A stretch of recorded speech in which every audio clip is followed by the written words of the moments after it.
தரித்திரருக்கு சுவிசேஷம், திருச்சபைக்கு சத்தியம். இந்த ரெண்டு நோக்கங்களோடு மன்னா மழை பெய்து கொண்டிருக்கிறது. மன்னா மழையில் சங்கீத செய்திகள் என்ற தலைப்பில் வரிசையாக 1வது சங்கீதத்திலிருந்து 150வது சங்கீதம் வரை நாம் வேதபாட ரீதியிலே படித்து தியானிக்க இருக்கிறோம். உங்களுடைய கேள்விகள், உங்களுடைய கருத்துக்கள், உங்களுடைய ஜெப குறிப்புகள் அனைத்தையும் வர இருக்கக்கூடிய இமெயில் முகவரியிலே, டெலிஃபோன் நம்பர்களிலே நீங்கள் வாட்ஸ்அப்பாக செய்தியாக எங்களிடத்தில் நீங்கள் பகிர்ந்து கொள்ளலாம். இந்த செய்திகளை உங்களுடைய நண்பர்களுக்கு ஷேர் பண்ணுங்கள், பகிர்ந்தளியுங்கள். வாட்ஸ்அப் மூலமாக, ஃபேஸ்புக் மூலமாக பகிர்ந்தளித்து அவர்களுக்கும் நீங்கள் பிரயோஜனம் உள்ளவர்களாக நீங்கள் வாழுங்கள்.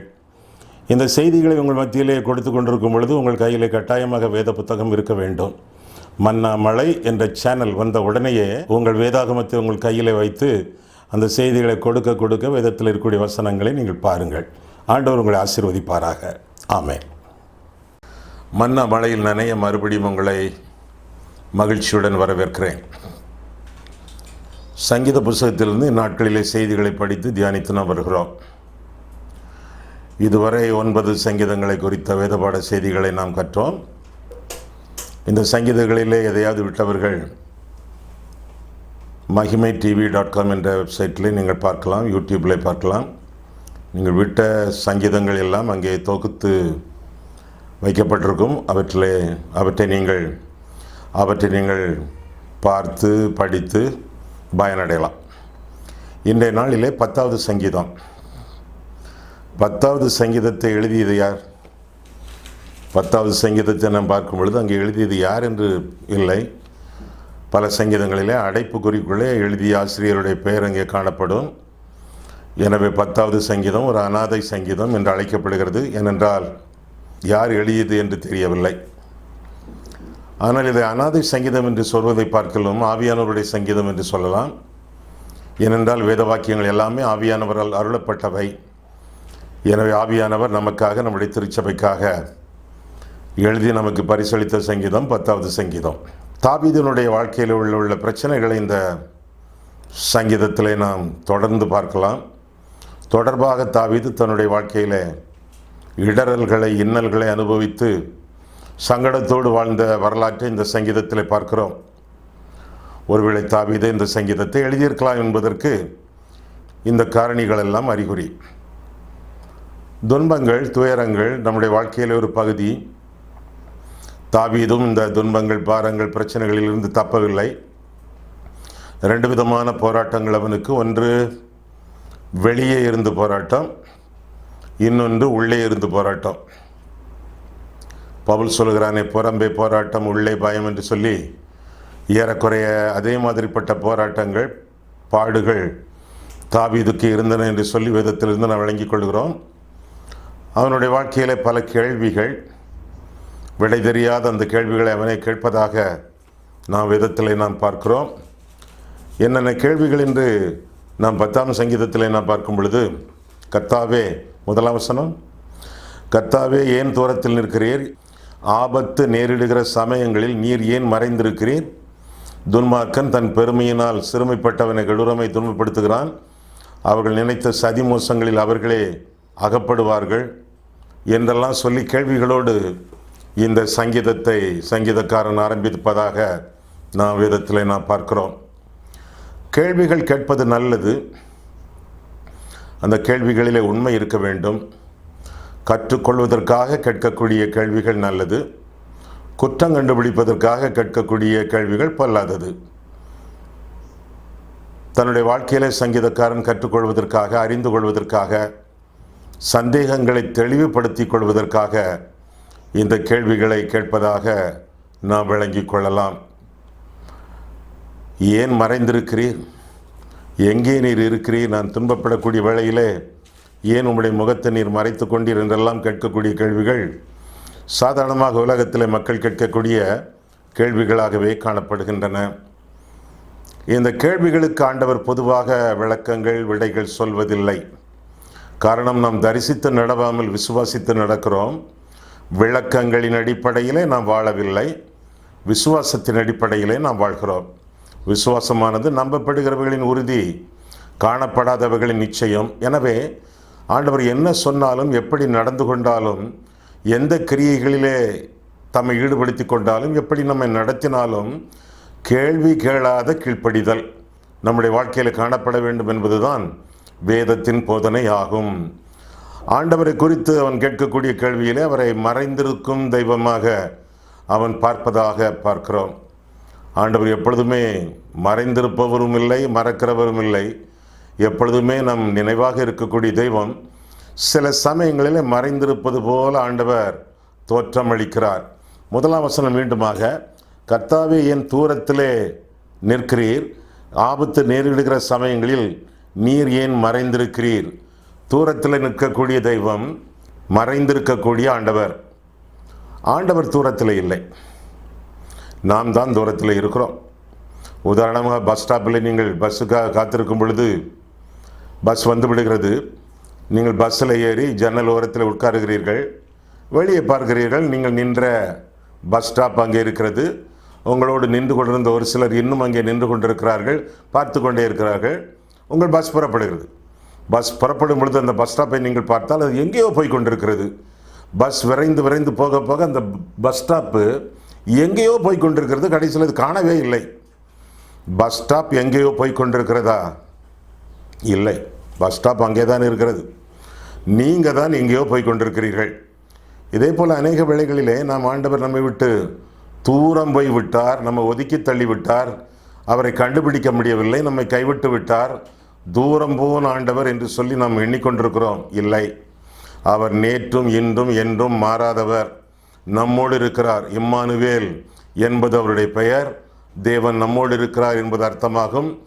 ஆண்டவர் எங்கும் ஒதுங்கி செல்லவில்லை, ஆண்டவர் நம்மோடு தான் இருக்கிறார்.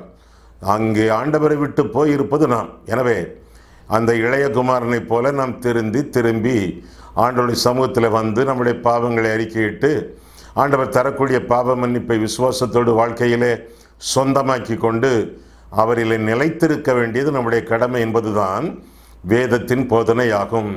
ஆக ஆண்டவர் தூரம் போவதில்லை. நான் உன்னை விட்டு விலகாமலும் உன்னை கைவிடாமலும் உன்னோடு கூடயே இருக்கிறேன் என்று சொல்லி ஆண்டவர் திருவளம் பெற்றுகிறார். அது மட்டுமல்ல, அடுத்த கேள்வி என்ன கேட்கிறான் சங்கீதக்காரன்? ஏன் மறைந்திருக்கிறீர்? ஆண்டவர் மறையவே இல்லை, ஆண்டவர் அங்கேதானே இருக்கிறார். ஒருவேளை நாம் தான் ஆண்டவரை விட்டு மறைந்து போனோம் என்று நாம் எண்ணலாம். நாம் மறைந்திருக்கிறதாக நாம் கருதக்கூடிய ஆண்டவர் நம் மேலே நினைவாக இருக்கிறார், நம்மை பார்த்து கொண்டே இருக்கிறார், நம் பக்கத்தில் இருக்கிறார். மீண்டும் அந்த வசனம், நான் உன்னை விட்டு விலகுவதும் இல்லை, உன்னை கைவிடுவதும் இல்லை என்று சொல்லி ஆண்டவர் சொல்லுகிறார். கைவிடுவதில்லை என்றால் தம்முடைய நீதியின் வலது கரத்தினாலே நம்மை தாங்கி கொண்டிருக்கிறார் என்பது பொருளாகும். ஆண்டவர் மறையவே இல்லை. ஒருவேளை சில சமயங்களிலே விசுவாசத்தின் பரீட்சைக்காக இமைப்பொழுது உன்னை மறந்தேன் என்று சொல்லிவிட்டு ஆனாலும் நீடிய சகாயத்தோடு உன்னை சேர்ந்து கொள்வேன் என்று ஆண்டவர் திருவளம் பெற்றுகிறார். அப்படியே ஆண்டவர் மறைந்திருப்பதாக தோற்றம் அளித்தாலும் ஆண்டவர் நம் பக்கத்தில் இருக்கிறார். மீண்டுமாக தம்மைத்தாமே நமக்கு வெளிப்படுத்தி நம்மை அரவணைத்து கொள்வார். எம்மா ஊருக்கு சீஷர்கள் செல்லும் பொழுது ஆண்டவர் அவர்களோட சென்றார். ஆனாலும் அவர்களுடைய கண்களுக்கு மறைவாய் இருந்தார், தம்மை தாமே வெளிப்படுத்தவில்லை. மறைவாயிருந்தே பல காரியங்களை, வேதத்தின் பல சத்தியங்களை, தம்முடைய உயிர்த்தெழுதலின் உண்மையை ஆண்டவர் அவர்களுக்கு வெளிக்காட்டி அவர்களுக்கு போதித்து அப்பத்தை பிற்கும் பொழுது தம்மை வெளிப்படுத்தினார் என்று சொல்லி வேதத்தில் வாசிக்கிறோம். அதுபோல சில சமயங்களில் ஆண்டவர் நம்முடைய விசுவாசத்தை வலுப்படுத்துவதற்காகவும் வேத வாக்கியங்களை நாம் ஆராய்ந்து பார்க்கத்தக்கதாக அவற்றை நமக்கு கற்றுக் கொடுப்பதற்காகவும், இன்னும் மகதலேனா மரியாளை பற்றி நீங்கள் அறிந்திருக்கிறீர்களே, அவள் காலையிலேயே கல்லறை தோட்டத்துக்கு வந்து விட்டார். கர்த்தருடைய சரீரத்தை எடுத்துச் செல்வதற்காக அவ்வளவு கனிவு, அவ்வளவு பரிவு, அவ்வளவு அன்பு அவளிடத்தில் காணப்பட்டது. அப்படிப்பட்டவளுக்கு தன்னுடைய உயிர்த்தெழுதலின் முதலாவது தரிசனத்தை கொடுக்க விரும்பிய ஆண்டவர் அவள் முன்னால் போய் நின்ற பொழுது அவளுக்கு தெரியவில்லை. இயேசு கிறிஸ்து என்று அவரை குறித்து அவளால் அறிந்து கொள்ள முடியவில்லை. ஒருவேளை முழுவதும் அழுது அவளுடைய கண்கள் மங்கி கண்ணீர்களினால் மல்கி காணப்பட்டிருக்கலாம். இயேசுவை தோட்டக்காரன் என்று எண்ணி ஆண்டவரை நீங்கள் எடுத்திருந்தால் அந்த சரீரத்தை கொடுத்து விடுங்கள், நான் பத்திரமாக பாதுகாத்துக் கொள்வேன் என்று சொல்லும் பொழுது அவர் தன்னை வெளிப்படுத்தினதாக நாம் வேதத்தில் வாசிக்கிறோம். தாம் உயிர் தெழுந்த கிறிஸ்து என்று வெளிப்படுத்தின உடனேயே ரபூனி, போதகரே என்று அவரை அழைத்ததாக வேதம் நமக்கு சொல்லுகிறது. சில சமயங்களில் ஆண்டவர் நமக்கு மறைவாக இருக்கிறார். எதற்காக? விசேஷமான வெளிப்படுத்தல்களை ஆண்டவர் நமக்கு தருவதற்காக ஆண்டவர் சற்று மறைவாக இருக்கிறார். சில சமயங்களிலே உங்களுடைய வீடுகளிலே நீங்கள் எழுதி போட்டிருப்பீர்களே, இயேசு கிறிஸ்து இந்த இல்லத்தின் தலைவர், மறைவான விருந்தினர், மௌனமாய் கேட்பவர் என்றெல்லாம் எழுதி போட்டிருக்கிறீர்களே. அதே போலத்தான் ஆண்டவர் நம்மோடு தான் இருக்கிறார், நம்முடைய வீட்டிலே தான் இருக்கிறார், நம் பக்கத்திலே தான் இருக்கிறார். சில சமயங்களிலே அவர் மறைவாக இருப்பது போல காணப்படுகிறது. எதற்காக? நாம் விசுவாசத்தில் வளர்வதற்காக, வேதத்தை அதிகமாக கற்றுக்கொள்வதற்காக, அவருடைய புதிய புதிய வெளிப்பாடுகளை நாம் அறிந்து கொள்வதற்காக. சரி, சிலர் அக்கிரமக்காரர்கள், சங்கீதக்காரனுடைய விரோதிகள் பலவிதமாக கேள்வி மேல் கேள்வி கேட்டு அவனை குழப்புவதாக நாம் பார்க்கிறோம். பல தவறான கருத்துக்களை அவர்கள் குறிப்பிடுவதாக 1ஆம் வசனத்திலிருந்தே பார்க்கிறோம். அவர்கள் என்னென்ன சொல்கிறார்கள்? 2ஆம் வசனத்திலிருந்து பார்க்கும் பொழுது, துன்மார்க்கன் தன் பெருமையினால் சிறுமைப்பட்டவனை கடூரமாய் துன்பப்படுத்துகிறான். அவர்கள் நினைத்த சதிமோசங்களில் அவர்களே துன்பப்படுவார்கள், அவர்களே அகப்படுவார்கள். துன்மார்க்கன் தன் உள்ளம் இச்சித்ததை பெற்றதினால் பெருமை பாராட்டி பொருளை அபகரித்து தன்னைத்தான் போற்றி கர்த்தரை அசட்டை பண்ணுகிறான். துன்மார்க்கன் தன் கர்வத்தினால் தேவனை தேடான், அவன் நினைவுகளெல்லாம் தேவன் இல்லை என்பதே என்று நாம் வாசிக்கிறோம். அவன் வழிகள் எப்பொழுதும் கேடுள்ளவைகள், உம்முடைய நியாய தீர்ப்புகள் அவன் பார்வைக்கு எட்டாமல் மிகவும் உயரமாக இருக்கிறது. தன் எதிராளிகள் எல்லார் மேலும் சீறுகிறான் என்று தொடர்ந்து நாம் வாசிக்கிறோம். நான் அசைக்கப்படுவதில்லை, தலைமுறை தலைமுறை தோறும் தீங்கு என்னை அணுகுவதில்லை என்று தன் இருதயத்தில் சொல்லிக் கொள்கிறான். அவன் வாய் சபிப்பினாலும் கபடத்தினாலும் கொடுமையினாலும் நிறைந்திருக்கிறது. அவன் நாவின் கீழ் தீவினையும் அக்கிரமும் உண்டு என்று சொல்லி துன்மார்க்கருடைய பொல்லாத வழிகளை விஸ்தரிப்பதாக தொடர்ந்து கூறுவதாக அந்த பகுதியிலே நாம் வாசிக்கிறோம். ஆக துன்மார்க்கர்களுடைய தவறான எண்ணங்கள், தவறான சொற்கள், என்னென்ன சொற்கள்? தேவன் இல்லை என்பது, கடவுளாவது கத்திரிக்காயாவது, கடவுள் என்றெல்லாம் ஒன்றும் கிடையாது என்று சொல்லி ஆண்டவரை மறுதலிக்கக்கூடிய ஒரு வாழ்க்கை. ஏன் இப்படி இவர்கள் கடவுள் இல்லை என்று சொல்கிறார்கள்? சிலர் இப்படி சொல்கிறார்களே, கடவுள் கிடையாது, கடவுளை கற்பிப்பவன் முட்டாள், கடவுளை வணங்குகிறவன் காட்டுமிராட்டி என்னெல்லாம் சொல்கிறார்களே. ஏன் இப்படி சொல்கிறார்கள் என்று பார்த்தால் 2 முக்கியமான காரணங்கள் அங்கே சொல்லப்படுகின்றன. சங்கீதத்திலே, 10ஆம் சங்கீதத்திலே, ஒன்று இச்சை, அடுத்தது இருமாப்பு. இந்த 2 காரணங்கள் தான். கடவுள் கிடையாது என்று கதைப்பதற்கு காரணங்கள் 2. ஒன்று இச்சை, அடுத்தது இருமாப்பு. இருமாப்புன்னா பெருமை. எங்க பாருங்க, 3ஆம் வசனம் முதல், துன்மார்க்கம் தன் உள்ளம் இச்சித்ததை பெற்றதினால், இச்சை இச்சித்ததை பெற்றதினால் பெருமை பாராட்டி, பெருமை இருமாப்பு. பொருளை அபகரித்து தன்னைத்தான் போற்றி கர்த்தரை அசட்டை பண்ணுகிறான். துன்மார்க்கன் தன் கர்வத்தினால், கர்வம் இருமாப்பு, பெருமைன்னு அர்த்தம், தேவனை தேடான், அவன் நினைவுகள் எல்லாம் தேவன் இல்லை என்பதே.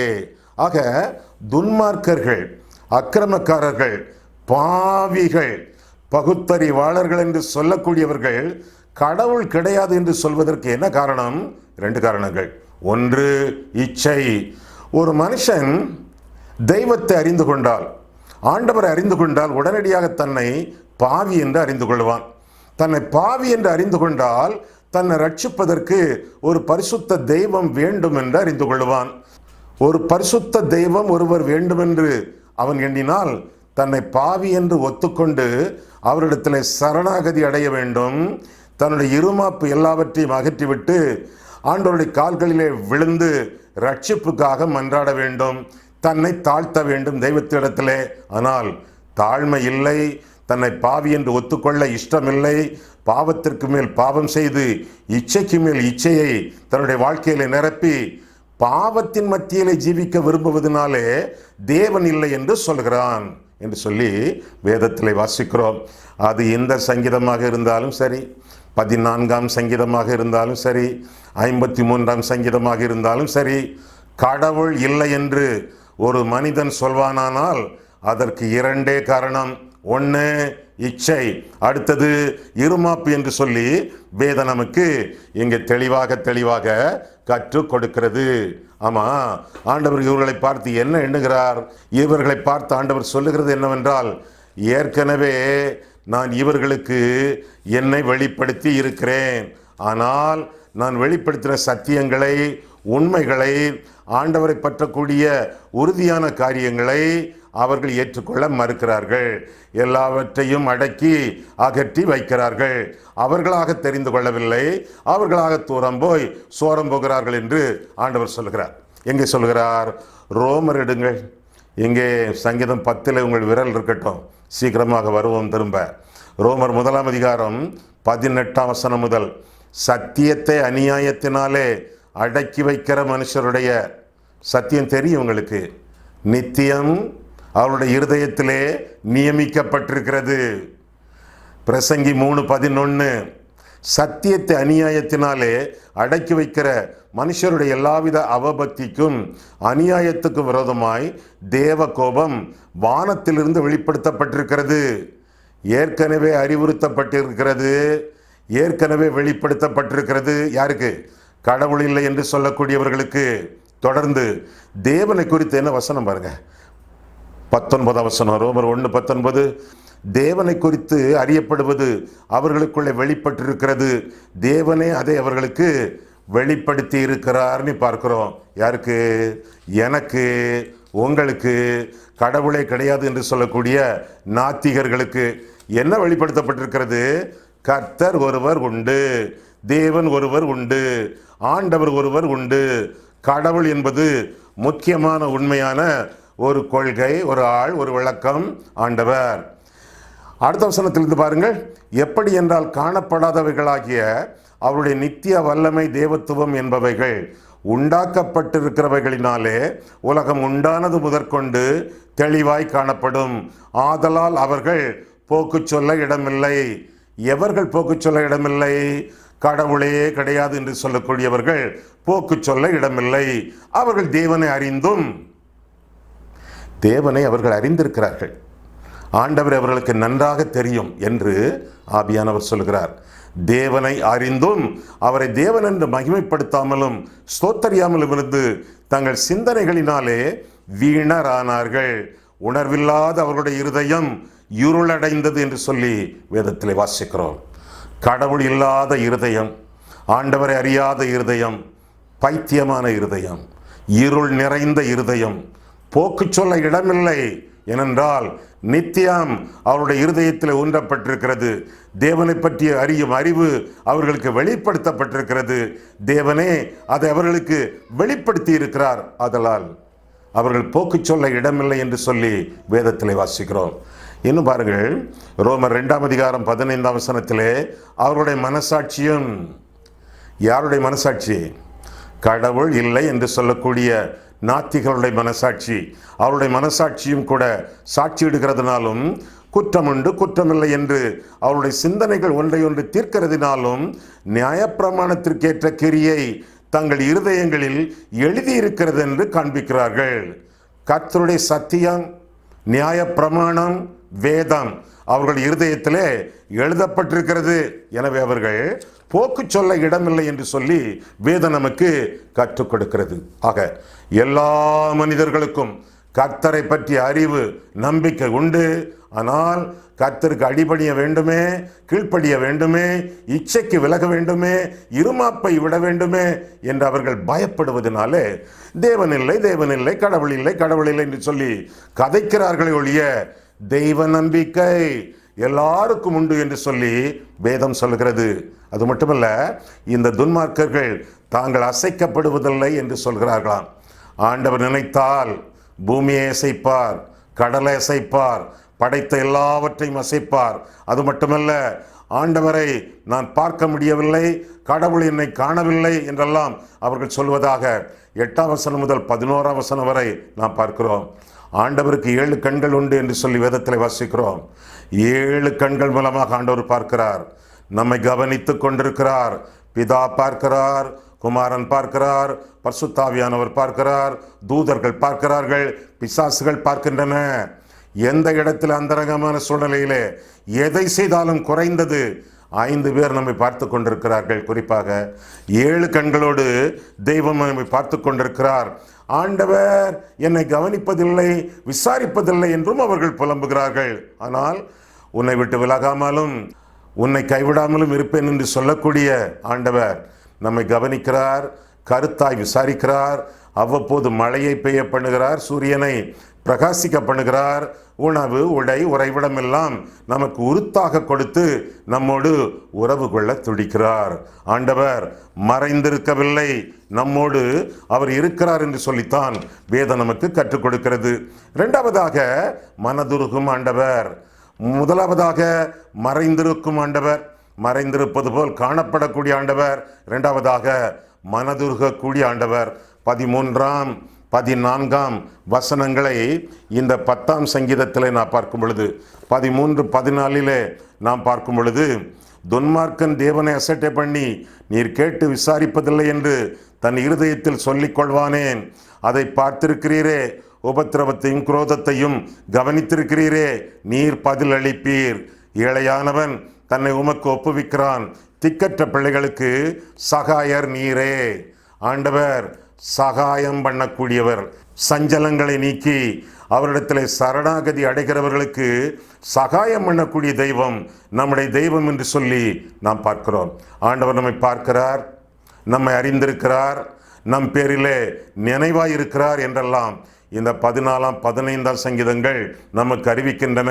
ஆண்டவர் நமக்காக செயல்படுகிறவர். அது மட்டுமல்ல, நம்மை ஸ்திரப்படுத்தி நிலைநிறுத்துகிறவர். அது மட்டுமல்ல, நம்முடைய நினைவாகவே இந்த உலகத்திலே இருக்கிறவர். அவரை மறவாமல் வாழ வேண்டியது நம்முடைய கடமை. மூன்றாவதாக இன்னொரு காரியத்தை குறித்து இந்த சங்கீதத்தில் நாம் பார்க்கும் பொழுது, மன உறுதி. ஆண்டவனுக்கு மன உறுதியையும் தரக்கூடியவர். முதலாவதாக மறைந்திராத தெய்வம், இரண்டாவதாக மனதுருகும் ஆண்டவர், மூன்றாவதாக மனதிலே உறுதியை தரக்கூடிய தெய்வம் என்று சொல்லி 16ஆம் 18ஆம் வசனங்களிலே நாம் பார்க்கிறோம்.